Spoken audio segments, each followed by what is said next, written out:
Okay, so welcome everyone. I'm really excited for today's conversation. I'm joined by you're going to have to tell me how to say your last name. Spernovskis. Ah, okay. The energetic COO and it's Kodo, right? Kodo GE, yeah. Yeah, GE. A trailblazing developer driving an incredible 2.4 gigawatt of global renewal and infrastructure. And Christoph's famously brings undulled hunger of Gen Z to a legacy infrastructure that's dominated by board seats and golden parachutes. So, welcome to the show. Um, so, your company, Kodo GE, has deep roots in family-led enterprise dating back to 1997. You've recently broken into a massive new era, announcing a 2.2 gigawatt global pipeline expansion across Europe and Central Asia. So, when did the vision to leap from regional family business to international utility scale and solo developer really start to take hold? So I would think I would have to approach it from two angles. Obviously, the Hmm. foundation of the trajectory was laid out, by the generations before me. They laid Hmm. out the groundwork and the foundation that, I was able to see the trajectory and the direction to move forward. And the Hmm. reason why to scale it to utility is because the markets that are adjacent to it are moving just as at a steady pace as the energy itself. So back in Hmm. the day when it was started, there was no AI boom. There was no Right, data centers driving the growth. So right, right now, to implement a strategy that would be focusing on small capacities wouldn't make sense, as the market right. by itself demands these, utility scale projects. So it kind of is tied into, analyzing what the market wants and as well as the opportunity itself. Because in Hmm. essence, deploying 1 megawatt and a gigawatt, yes, it's just capacity, but the procedure is almost nearly the same. It's the same documentation, the same level of bureaucracy, and it doesn't. The only thing that changes is the financial aspect and the capital needed, but the process itself is, give Hmm. or take the same. Obviously, you have, Hmm. land needs to be a bigger size, but so I would say it's those two factors that led the new trajectory of, pushing it to a new level of utility. When did you make that leap? Like what year? Can you So the yeah, leap, generally? I would say it started last year, approximately around this time, and then the Hmm. portfolio started increasing. New specific pipelines were formed, and Oh, the projects got polished more. Aside from, the standalone batteries that we're currently actively working on, there have been hybrid parks that are also right now upon exits, both each 400 megawatts. So the vision, I guess, started on a public level already last year, but it's been in the works for, since maybe 2024, 2023. okay, okay, okay. That's cool. So you recently shared some takeaways about project execution. You said permitting takes longer than finance, and grid and land approvals are always slower than capital. How are you preparing your team and your data rooms on day one to deal with those bottlenecks? I think those bottlenecks are primarily from third parties, which most of the time is government bodies or institutions where you will have absolutely zero control over unless it's, Right. someone, your cousin or your sandbox friend that, you can, hey, can you push it Yeah. further? So those are Yeah. bottlenecks that I've, spoken to developers and people in industry from all different regions, because Europe has, I wouldn't want to even generalize it as Europe, but, each country has their own systems. US has their own approaches, different countries in Asia and what else not. Hmm. And one of the things that we all have in common is those bottlenecks that stem from permitting, licensing, and these institutions that are on a government level that is just overrun by bureaucracy that is to a level where, as I said, permitting takes longer sometimes than actually construction itself. And Hmm. that's a common thing for, I would say, universally in this industry. And I think Hmm. the certain countries are seeing a solution behind it slowly, but it's still everyone, are saying we need net zero, we need more capacity, but Hmm. then the actual forthcoming from these institutions is non-existent in essence. So I would Yeah. say, if there is someone to point fingers at on why the market or the demand is not being reached, then those institutions need to look in the mirror, not blame, because the Yeah. developers are ready, capital is ready, equipment is ready. It's them. They're the ones who are Hmm. delaying the entire Yeah. process. Yeah. How long does it usually take, do you, on average, like to get a permit or to get the land approvals? I would say, depending on the specific renewable asset class. So, for example, batteries or storage systems, I would say is the most lenient from this perspective that you don't have that, well, specifically in Baltics, you don't have that many permits to go through. So that you Hmm. can get it to a ready to build stage, where you can start construction anywhere from like 8 to 12 months. If we're talking about Hmm. wind, which is from the permitting aspect, the nastiest one to deal with can take, if you're lucky, 2 years. If you're like Oh, very wow. lucky, realistically, it's, we're pushing anywhere to 3 to 4, because there's way more you need to bypass, you need to pass EIA, you need to get in specific countries. There are institutions that are specifically, like, for example, relating to birds, or there's some natural standpoint that is, an independent party. So wind is the definitely the trickiest and the most problematic, that one. For example, we also Hmm. had a project that we started in 2009, Hmm. and due to various bottlenecks, lawsuits regarding from these institutions, we only got it operational a week ago. It came Wow. into operation. So what was it, 16 years? No, 17 years. Wow. And Wow. so the process is very simple in this industry. The more complex the institutional side becomes, the more Hmm. problematic and of a headache the project will be. But batteries, for right now, a lot of these institutions are very forthcoming because it's needed. So they are very, Hmm. straightforward of, there's a lot of grants different. So right now we're seeing that batteries they're very forthcoming, in Yeah. comparison to other assets. Yeah. So you're not only fighting the permit people, but also you have to wait for legal, if any of them take legal action to prevent you from setting up. So do you guys just wait, or do you go ahead and kind of start the project, or do you just wait until you get the permits and stuff and then you start? I mean, how does that work? It's, well, in essence, to start it, if we're talking about from a construction standpoint, you won't be able to start anything at all unless you have all of the necessary, paperwork ticked off that you have it. Hmm. So in very often cases, it could be that, all of the counterparties is aligned, for example, funding, the equipment, the Hmm. EPCs, what else now? And they're all standing on standby because perhaps you're missing just one document from like 100, right? Hmm. So all of Hmm. that is aligned, and that's where these delays come from, because it's not like you can proceed further. We're just, let's say you have 95% of the documentation, permitting, and licensing secured. You're not going to Hmm. be able to move forward unless you have those 5%. So, Right. it's, you can have everything aligned, and then you'll be hanging in the air for, I don't know, 3 to 4 months, because don't have one document. So Yeah. it's the bureaucracy in this industry is just phenomenal, to say the least. Yeah. Yeah. So in your development model, you lean heavily on the thesis that local partnerships are everything. When entering a complex market, uh, what does your discovery process look like to identify those local champions?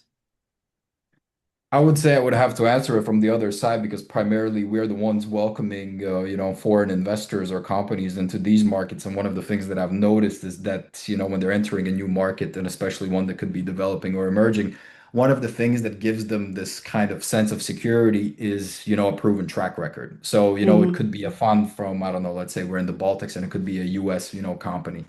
Obviously they're not going to set up for one specific project an entire department to come here, right? So the trust Right. will be built based off of the fact of how competent you are as an entity or company, what's your Right. track record, and how you move forward. Right. And very often, in practically all of the developmental projects that we have, one of the terms when we, reach a partner selection is that we need to stay around until the project is brought to operations. Because you can't obviously, as a foreign entity, go to all of these institutions, deal with all of the paperwork that comes with it. But once again, a someone that's local and understands it, the Mm-hmm. process and timeline becomes, way more rapid than, someone who would, in essence, there would be a learning curve for them. So I have noticed that the local support is, very crucial. We, for example, experienced that when we started entering the Kazakhstan market. If we would have done it blindly on our Mm-hmm. own back in the day, it would have Mm-hmm. taken us, double the time. But because, we had local support across all of the tranches that we needed for the projects, it went smoothly. Mm-hmm. Well, that's good. Um, so you recently hit a landmark milestone by launching a beta version of your web platform, moving traditional engineering into the tech and digital world.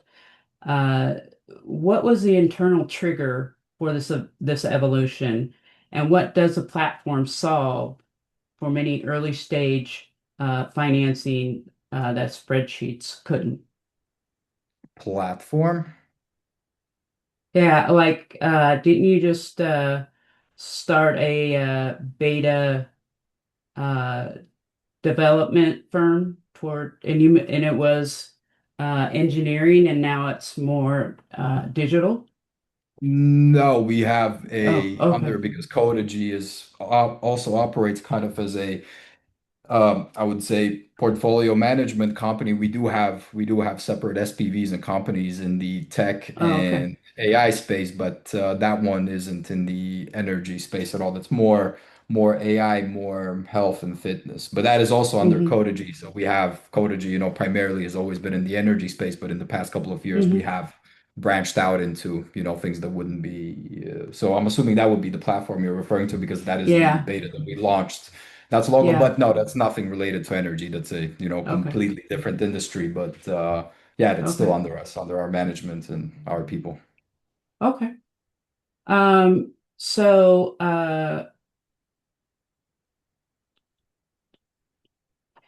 you've noted that one size never fits all. From an engineering standpoint, how do you mathematically optimize uh, to deal with weather patterns that vary so widely across the region? The weather patterns, I mean, that is a, uncontrollable factor that, Hmm. Yeah. I mean, that would be something hard to answer that, I mean, Hmm. there's a lot of factors that, come with it, but you Yeah. just have to, I mean, you can obviously check the forecast, but I mean, if this is from a, Right. no, but very often, I mean, one of the things that can completely set you back as well is that, for example, installations of turbines, if it's bad weather, you're going to be sitting and doing nothing. So that is Hmm. also something. I mean, there's risks. I wouldn't want to call it risks, but there's so-called force majeure or God level delays that no one can impact. So Hmm. there's not much you can Yeah. deal with. Just sit it out, wait it out. Right. Yeah. Especially dealing with in Europe and stuff, there's probably a lot of weather issues Yeah. going on there. Do you do anything in the US or is it just mainly in Europe?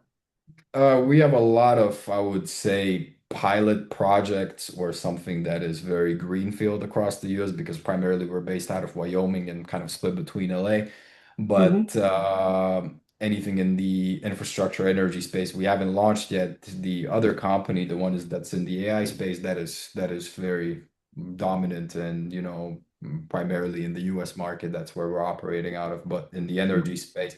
I've personally before me, the prior generations never looked into the US because they were kind of, concluding these markets. I've definitely spoken to a lot of entities and companies in the US, but it seems like a very complicated, even more complicated process than we're used to. And Oh, different administrations, look at renewable assets differently. For example, this one is not that favored of it. The previous one was more so. So You know, Hmm. it's kind of unpredictable for, for me to enter that market because I don't know that much about it.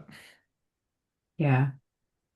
Um, so you also said that holding on and maybe you can explain this to me.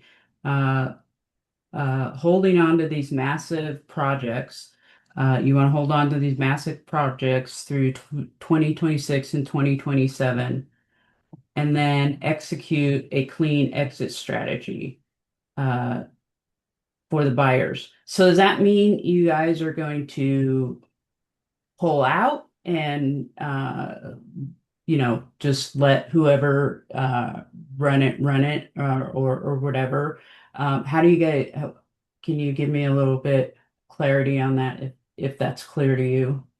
Yeah, so primarily the way that we operate behind any of the projects is that our main focus is being the developer. So what we do is we bring it to the specific stage where the counterparty or the following investor can proceed further and take it to operation. So we're always once we have reached that stage, we're always looking for an exit. We very rarely, in certain circumstances, stay in equity or we stay out through till the end.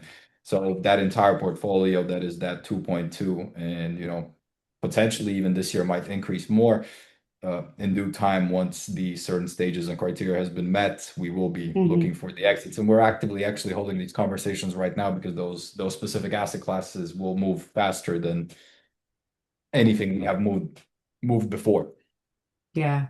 So your main focus is on big projects. You don't do any like smaller or like medium size, businesses. They're just like big, huge projects. Am Yeah, I primarily we understand? just everything has, for even before me, there was the gradual scale where, based off of our history of everything that's been brought to operations, you can see the gradual increase. And, at one point already it was, quite early on to move from smaller size to mid-size toward the utility scale. So as I mentioned, there's if you're putting, 10 megawatts or a gigawatt at one point, it doesn't really make a difference aside from, land plots and, you know, Hmm. financing in general. The process will be the Hmm. same and it will take as much time as either one. Yeah. Yeah. So when you go out to these big projects, do you guys scout the location or is it just like given to you um, to set up your stuff? No, we do everything from the ground up. So there's Oh, really? initially a theme that, because it all depends on primarily where the substations are located. So that is one of the most crucial points. So, very often in projects, a significant amount of time can be spent on just the land itself, driving around, Hmm. seeing it, scouting it, talking to the owners. Very often, if it's a massive land pod that is needed, it's not owned by one person. So the land can actually be one of the trickiest parts, but that all is done by ourselves, unless it's a so-called back order or one where someone comes to us and says, "Hey, develop it here." But that has maybe happened, I don't know, twice in my experience. Hmm. Yeah, I looked on your company's Facebook and I saw all the box cars that were lined up. I mean, there must have been 20 or 30 of them. Is that Box like for an cars? or the train, the yeah, I call them box cars, but like the No, I train, don't think we even have yeah, Facebook, yeah, to be the honest. containers, the metal containers and stuff. Oh, the Um, batteries. Oh, okay. Yeah, yeah, got it. Yeah, yeah, batteries. Yeah. yeah. Yeah, no, the Um, batteries, yeah, that's what is I mean, everyone in the market right now is actively pushing those out. hmm. And what do you do? Do you get them back, or does the whatever company you're building for, do they take care of that, or do you recycle your own batteries or whatever? No, I mean, in essence, because they're containers, you can obviously they're movable assets, but Hmm. wherever they are set up, that's where primarily they will operate until, their lifespan. Not a Okay. single battery has yet, because I mean, it's somewhat fairly, a new asset class, but I don't think any of the parks yet naturally have run its course that someone has recycled an entire park of battery. Hmm. How long do they usually last? Right now, I think the average lifespan of them is already, somewhere, in the 15, 20 years. But as the market Oh, from the wow. manufacturing standpoint is constantly, developing and reaching new heights from capacities and what else not, I think, the lifespans will increase, month by month. Mm-hmm. Wow, that's longer than I thought. Um,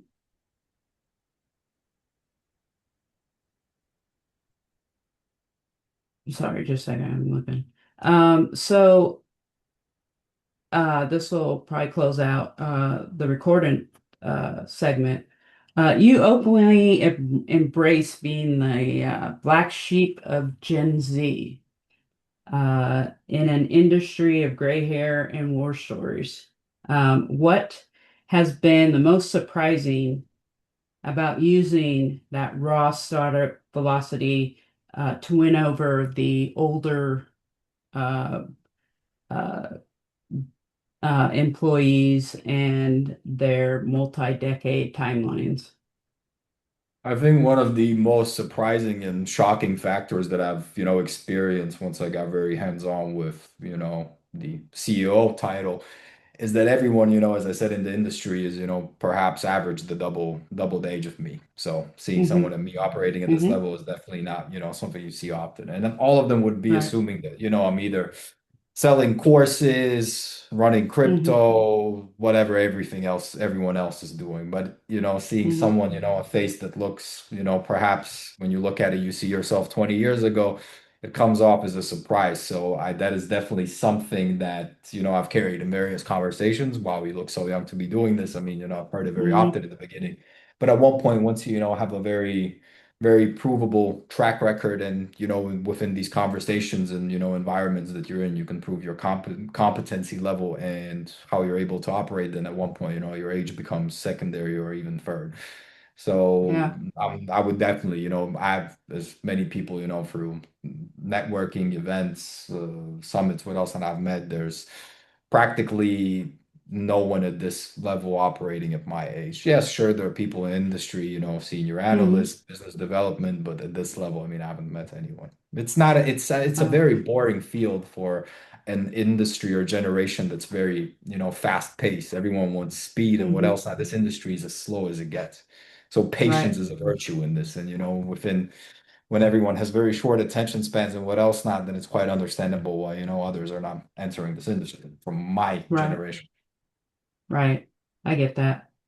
Um, so is the respect because of your because this is a family run business, right? Yeah, I would S- say So generational. does that come with it that you've been uh you have that or you've been a part of that generational or hold on my I think locally, when we're talking about the country where it all started, for sure. I mean, the last names are the same, but as I have, ever since taking over, I've been pushing it more in a global narrative. No one really ties it together. It's kind of hmm what they see is me rather than, what was before. Locally, for right. sure, I mean, that, has opened a lot of doors and what else now, but on a global level where, you have to talk to investors, IPP funds, what else not, then, having that history has opened zero doors. I am, I guess, in Hmm. essence, on a global scale, making the history or the presence that is needed to, get the door open. Yeah. And seems like you're doing that. You're from what I could read, you're very respected in your field uh for um for doing this kind of stuff.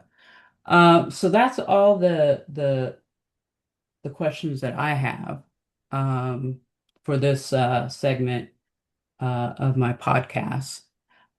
So I'm going to go ahead and thank you very much for coming on here and giving a little perspective. I think in your field, dealing with energy and, we've had some other guests on here that deal with energy, but not renewable type of energy, which is a big factor right now uh, with the environment and stuff. Do they have that same kind of, sorry, I didn't know that was going to be the end, but do they have the same kind of focus over in Europe that they do over here with as far as environmental protection and all that kind of stuff? Yeah, no, there's heavy emphasis on that. And obviously, since, Europe has the net zero by 2050 goal, they're prioritizing renewable assets over, coals, gas, power plants. I mean, nuclear, we Hmm. don't really have in that many places, but renewables is prioritized. They want everything green. So no, Hmm. Europe definitely has it very eccentric and very emphasized. How do you think you guys are going to handle that? I Or think how are you start? at this point, I think there's a lot of, well, it's a very split opinion behind, this whole green movement. There's people who love it, there's people who absolutely hate it, and that, Hmm. stems across all of these countries. And I mean, efficiently, it's, someone from that being in that industry, I personally don't think that renewable is the most efficient method. I still think that nuclear is, with the demand that AI is creating, if you want to get to Hmm. that demand, you're not going to get there by renewables. You do need nuclear, but I mean, it's more so political than anything else. Because I mean, Yeah, if we're talking about green energy, then to, the amount of non-green things that go into getting these wind parks, solar parks, and BESS off the ground, there's absolutely nothing green about it. right, right, right. And the data centers for AI and stuff, those are actually here, they're actually eating up uh, a lot of the environment and water and stuff because it No, takes so water is much of definitely that an stuff. issue for that industry, yeah. Yeah, yeah. So, okay, well, thank you very much. I appreciate you coming on here and giving your perspective and insight into your company. And uh, I hope that everything works out for you guys and that you continue to evolve and move more into a uh, Gen Z or a tech or digital world. So I appreciate you. So thank you very much. All right, thank you for All right, the call and have a no great rest problem. of your day. You Bye. too. Bye.